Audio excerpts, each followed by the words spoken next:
Donc le projet Philojeune. Le projet Philojeune est développé par une association internationale qui s'appelle Centre International donc Philojeune, qui a été lancée par Catherine Audrin, qui est une Québécoise, qui a été pendant longtemps directrice de La Traversée, qui était une association qui s'occupait des femmes qui avaient été violées et d'une manière plus générale de la question disons, de la violence et des traumatismes donc, que provoque disons, la violence. Petit à petit, au cours de son cheminement, La Traversée a fait des expérimentations de philosophie avec des enfants. Et en même temps, un chercheur suivait un petit peu donc, et essayait d'évaluer les effets que ça avait dans les classes. Et notamment, ce qu'on s'est aperçu, ça rejoint tout à fait ce que vous venez de dire, c'est que la pratique de la discussion à visée philosophique avec des enfants développe l'estime de soi. Une espèce de réparation narcissique, surtout pour les élèves qui ont été les plus abîmés. Je viens de faire soutenir il y a 10 jours une thèse sur en quoi les discussions à visée philosophique sont un facteur de résilience pour les élèves de lycée professionnel qui ont eu une enfance, si vous voulez, extrêmement, disons, difficile, pas seulement scolairement, mais personnellement. Donc, ce problème, si vous voulez, de réparation, disons, narcissique, donc de l'estime de soi, est extrêmement, disons, intéressant à ce niveau-là, parce qu'on fait l'expérience qu'on est un humain, comme dit Jacques Lévy. C'est-à-dire qu'on a une capacité de dire des choses sur la condition humaine, et ça va toucher en nous ce qui est le plus important, c'est-à-dire le fait qu'on est un être parlant, mais par la parole, un être de pensée, un être de raison. Moi, j'ai fait l'expérience dans des classes relais avec des élèves très perturbateurs, c'est le moins qu'on puisse dire. Et ce qu'on remarque aussi, c'est une augmentation de la cohésion sociale du groupe. Parce qu'on ne travaille pas sur le rapport de force, par le corps, par l'injure, dans le langage, on travaille sur le rapport de sens. Et travaillant sur le rapport de sens, on n'est plus dans le débattre, au sens où il y a battre, on n'est plus dans le convaincre, au sens où il y a vaincre, mais on est dans, je dirais, le chercher avec. Et donc Catherine Audrin s'est aperçue qu'il fallait développer ça et essayer de le développer à une plus grande échelle, et elle a lancé, si vous voulez, donc ce projet. Alors en France, nous sommes trois à copiloter le projet, c'est donc Edwige Chirouter, qui est la titulaire donc, de la chaire UNESCO de philosophie avec des enfants, chaire française, et la seule actuellement, disons, créée dans le monde, donc c'est un événement extrêmement important. Jean-Charles Pétier, qui est professeur de philosophie à l'ESP de Créteil, et puis ensuite donc moi-même. Donc en quoi consiste ce projet? C'est un projet qui veut s'attaquer, si vous voulez, un petit peu en amont, à la question de la violence, et plus encore, par la même occasion, à la question de la radicalisation, puisque, vous le savez, un certain nombre de jeunes nés en France, français, font le pas, si vous voulez, du terrorisme. Et la société française est confrontée à l'heure actuelle, disons, à cette question, et beaucoup de réflexions donc, sont menées par des chercheurs, disons, différents, mais aussi par des formateurs, par des praticiens. Beaucoup de gens sont en train de se saisir donc, de ce problème. Deux méthodes ont été choisies, disons, dans ce projet, je ne vais pas se disperser.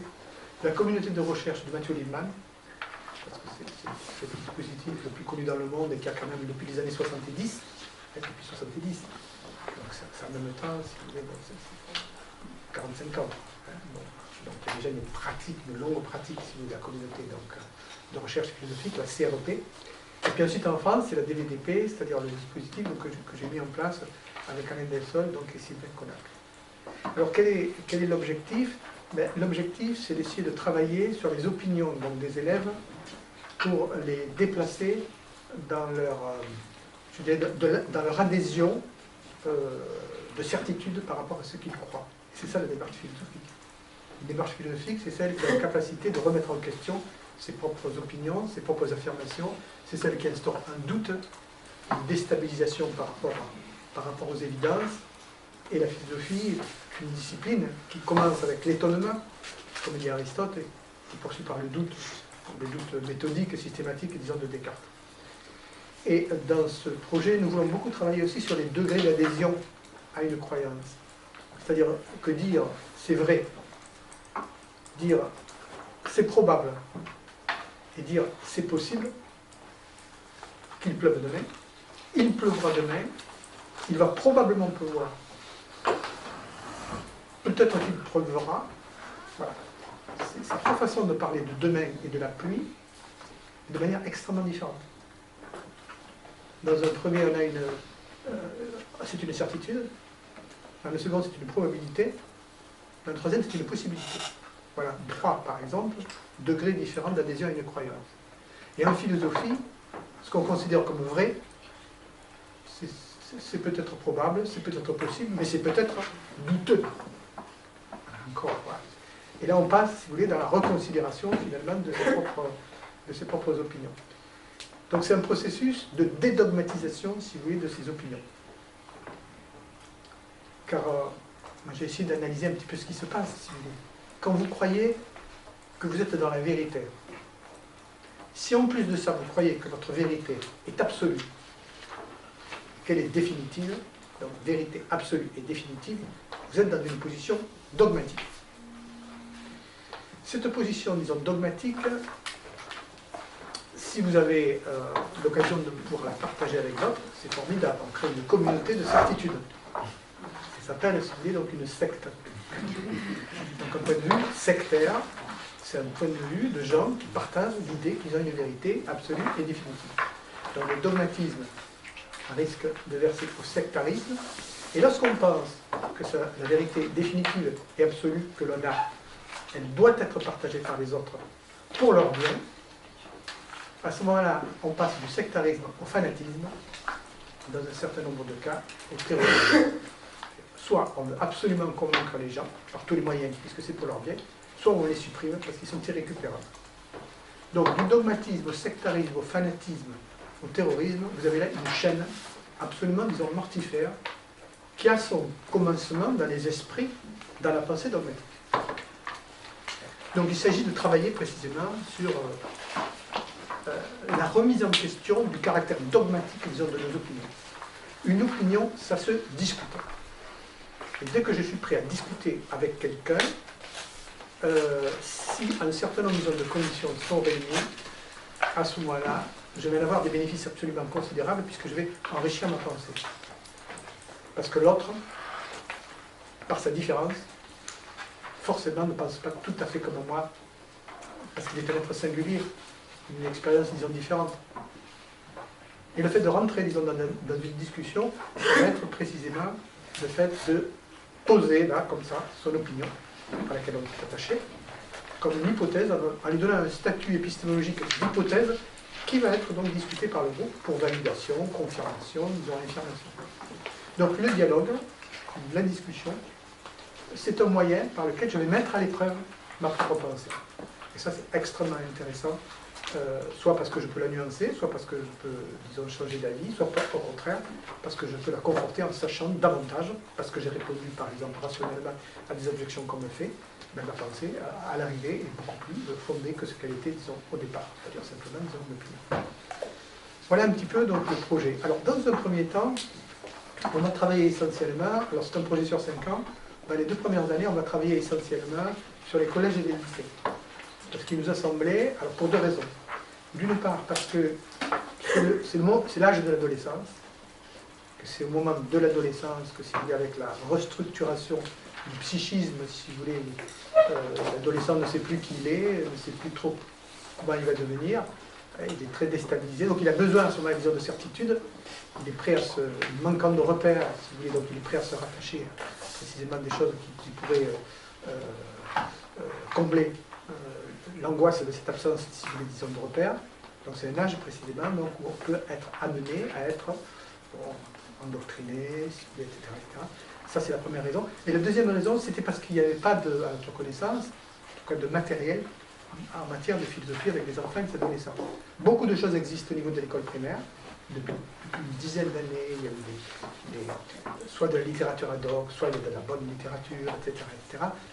Presque rien, disons, pour les adolescents. C'est la raison pour laquelle nous avons jugé qu'il était important de commencer par le collège et le lycée. Alors nous avons fait 5 premières fiches donc, qui ont été envoyées dans des établissements donc, qui sont volontaires, avec des gens qui sont volontaires. Alors nous sommes dans une phase d'expérimentation uniquement à partir de la base du volontariat. Ça n'aurait aucun sens si on fait ça si on n'est pas volontaire. C'est une innovation, on rentre dans une expérimentation. L'Académie de Créteil, par exemple, dans le cadre de la Carabine, trouve absolument, si vous voulez, que c'est une expérimentation extrêmement intéressante, d'autant plus avec les problèmes de violence qui sont posés particulièrement, disons, dans cette académie. Donc on a 5 fiches, croire et savoir, à quoi ça sert de réfléchir, l'intérêt de discuter au lieu de se battre, mieux se connaître et mieux comprendre les autres, et la relation entre les sexes, combattre la violence sexiste ou machiste, si vous voulez. Nous, on travaillons sur 2 de ces fiches. Cet après-midi, croire et savoir, demain matin, donc la relation entre les sexes. De toute façon, bon, on verra un petit peu donc, comment on s'organise, mais vous aurez donc toutes les fiches. C'est intéressant parce que ces fiches, si vous voulez, ont le logo de l'UNESCO, Commission nationale et Commission québécoise de l'UNESCO, et aussi de la chaire philosophie UNESCO avec les enfants. On est dans une expérimentation, si vous voulez, patronnée donc, par la philosophie de l'UNESCO, qui est une philosophie du dialogue interculturel pour la paix entre les individus et les peuples. C'est ça la philosophie de l'UNESCO depuis sa création en 1945. Alors il va y en avoir d'autres, au total une vingtaine, une par exemple sur les réseaux sociaux, qui sont extrêmement importants pour les adolescents, une sur les théories du complot, très, très importante, une sur le racisme, générateur de violence. Cette fiche sur le racisme est encouragée par le défenseur des droits au niveau national qui travaille donc, sur les droits des enfants, qui est très intéressé par cette approche du droit. Donc, il y aura aussi une fiche, si vous voulez, sur l'approche du droit, approche philosophique du droit. Parce que le défenseur des droits a effectivement beaucoup de juristes, de procureurs, etc., mais qui sont des spécialistes du droit, pas du tout d'approche philosophique. Ils m'ont demandé donc une fiche que je leur ai donnée, ils ont l'air assez satisfaits, sur comment on peut approcher philosophiquement le droit avec des adolescents. Et puis ensuite, il y aura des fiches sur les alternatives à la violence. Donc évidemment, sur la non-violence, qu'est-ce que c'est que la non-violence? Qu'est-ce que c'est qu'une négociation qui évite la violence? Qu'est-ce que c'est qu'une médiation qui évite la violence? Qu'est-ce que l'empathie? Si un agresseur a de l'empathie pour sa victime, ça change quand même un certain nombre de choses avant le passage à l'acte. L'humour, peut-être. Voilà. Les alternatives connues, si vous voulez, expérimentées, solides, donc, sur les alternatives, disons, à la violence. Voilà. Alors, voilà, si vous voulez, donc, concernant le projet Philo-Jeunes. Donc, les 2 premières années seront réservées essentiellement donc, à l'adolescence, donc collège et lycée, et les 2 années suivantes, si vous voulez, à l'école primaire. On reviendra donc au niveau disons, de l'école primaire de manière à essayer d'avoir un cursus qui se développe beaucoup sur l'ensemble du système éducatif. Et ces fiches, dans un premier temps, puisqu'on est dans une phase d'expérimentation, seront validées par le terrain. Actuellement, on a eu 2 exemples très intéressants à l'UNESCO, un professeur d'histoire et géographie dans le cadre de collège, dans le cadre de l'enseignement moral et civique, qui nous a expliqué comment il avait utilisé, dans la perspective aussi de sa discipline d'histoire et géographie, la fiche sur croire et savoir. Donc dès que j'aurai son intervention, je la diffuserai dans notre réseau. On a eu aussi une autre au collège, une institutrice qui travaille dans une ECPA. Alors je ne sais pas la différence qu'il y a trop avec les SECPA, ce sont des élèves en difficulté, disons, scolaire, et qui nous a expliqué comment la fiche croire et savoir, elle avait décliné en 5 séances, si vous voulez, donc très intéressant. Donc ça donne des idées de la façon dont on peut se saisir, disons, d'une fiche, soit dans la perspective, disons, de sa discipline, ou de l'EMEC qui est maintenant, disons, une discipline, mais ça peut être l'histoire et géographie, ça peut être les sciences de la vie et de la terre, parce qu'il y a pas mal, disons, de demandes, disons, de ce niveau-là, ça peut être le français, parce qu'on développe, disons, l'argumentation, donc, etc. Voilà. Et donc il y a une fiche d'évaluation actuellement donc, qui est proposée donc, en même temps donc, que les fiches donc, que je vous envoie. Vous les avez peut-être reçues. Je vous ai envoyé 7 ou 8, je crois, fichiers. Est-ce qu'il y en a qui l'ont reçu? Levez la main. Ah. Alors peut-être qu'il n'y a que les gens de l'enseignement privé dont j'avais le mail.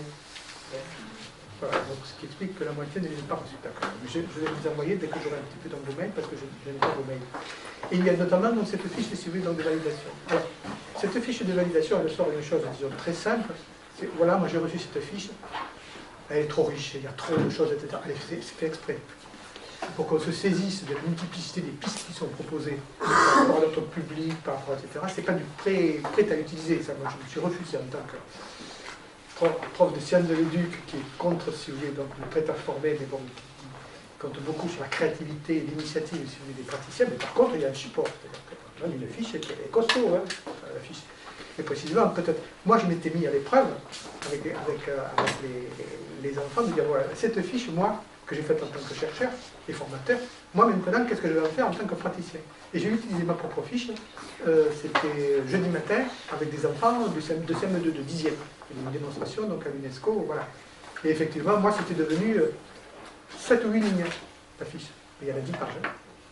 Voilà, comme moi, en tant que praticien, j'ai utilisé, si vous voulez, donc ma propre fiche. C'est intéressant toujours de se mettre à à l'épreuve. Et ce que l'on attend à l'heure actuelle, c'est une remontée, donc on attend de vous, les expérimentateurs, une remontée en disant, bon, voilà ce qui m'a intéressé, la fiche, bon, voilà comment je m'y suis pris, ça accroche pas, ça a beaucoup accroché. Moi, je trouve qu'il y a des trucs qui ne sont pas traités, mes élèves, ça remonte, bon, etc. Donc, il faudrait compléter, disons, la fiche, vous voyez. Voilà, nous, on est extrêmement, disons, demandeurs, Edwige Chiroter, Jean-Charles Pétier et moi, par des remontées, si vous voulez, donc des praticiens qui se saisissent dans du matériel, parce que ce qu'on voudrait, c'est l'améliorer pour qu'il puisse être diffusé à une plus large échelle.